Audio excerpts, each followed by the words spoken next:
Dans cette vidéo, nous allons voir qu'est-ce que le bien et le mal selon divers points de vue. Le bien et le mal selon les hindous. Chez les hindous, le monde est divisé en plusieurs castes dont l'organisation reflète l'ordre du monde, qui est Brahman. Brahman est au-delà du bien et du mal. C'est un dieu présent en tout et dont la connaissance est impossible par la raison. Le bien et le mal n'existent donc pas chez les hindous fondamentalement. Le monde correspond à un ordre universel dont il faut juste respecter les lois.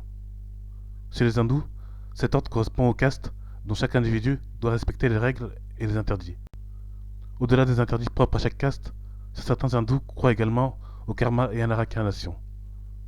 Le karma est une loi impersonnelle qui n'a ni particularité ni but spécial et qui dit que chaque action qu'un être humain pose entraîne une réaction de même genre et de même intensité. Le karma est donc une loi scientifique. Selon les hindous, monter ou descendre d'une caste à une autre dépendrait essentiellement du respect ou non de la tradition ainsi que du karma de tout un chacun. Le bien et le mal selon les bouddhistes. Contrairement à l'hindouisme, le bouddhisme n'est pas une société à caste, mais il a gardé dans sa tradition les notions de karma et de réincarnation. Pour les bouddhistes, la vie est souffrance, et cette souffrance est engendrée par notre ignorance de la réalité ultime, voilée par l'illusion du monde. Ainsi, nous nous attachons à des choses comme la gloire, la vanité ou la recherche effrénée de biens. Nous nous attachons à la recherche d'un bonheur illusoire car éphémère. Et chaque individu a sa propre définition du bonheur ainsi que du mal et du bien. Le bien et le mal selon les religions. Pour les religions, le bien est l'ensemble des valeurs morales et des actes dont l'accomplissement rapproche ses adeptes du paradis, qui est un lieu de félicité éternelle, où les croyants iront éventuellement après leur mort. Le mal serait donc le contraire du bien, un péché dont l'accomplissement régulier enverrait le croyant directement en enfer, qui serait un lieu de damnation perpétuelle.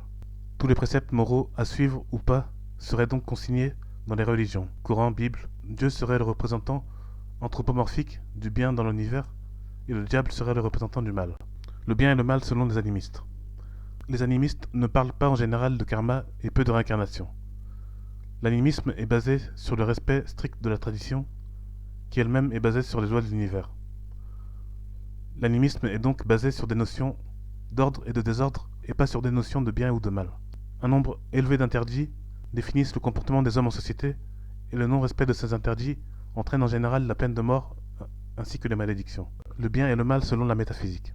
Nous avons démontré dans une précédente vidéo que le monde visible est une réalité illusoire, ce qui veut dire que nécessairement le bien et surtout le mal n'ont pas de réalité en dehors de nos attachements au monde, en dehors de notre ignorance. La vérité se situe au-delà du bien et du mal, au-delà de Dieu et du diable, qui dans une perspective métaphysique ne peuvent pas exister. Le paradis et l'enfer n'existent donc pas. La sensation que nous avons d'être une entité séparée de l'univers est une illusion, tout comme les autres infinités de dualité. Conclusion. Seules les trois religions du livre croient dans les notions manichéennes du bien et du mal, du paradis et de l'enfer. Pour les traditions hindoues et africaines, le bien et le mal n'existent pas, seule la tradition existe et elle est basée sur les lois de l'univers. C'est la raison pour laquelle ces cultures sont peu ouvertes à l'innovation. Elles sont basées sur un ordre qui doit refléter l'ordre cosmique, et toute infraction dans cet ordre entraîne le désordre et le chaos. Le bouddhisme et la métaphysique ne croient pas non plus au bien et au mal, dont l'existence découle uniquement de notre ignorance des réalités supérieures. Le bien et le mal donc, loin d'être des réalités universelles, sont en fait des notions issues d'un vieux fond religieux et donc récent dans l'histoire du monde. N'oubliez pas de vous abonner et d'activer la cloche pour recevoir les notifications.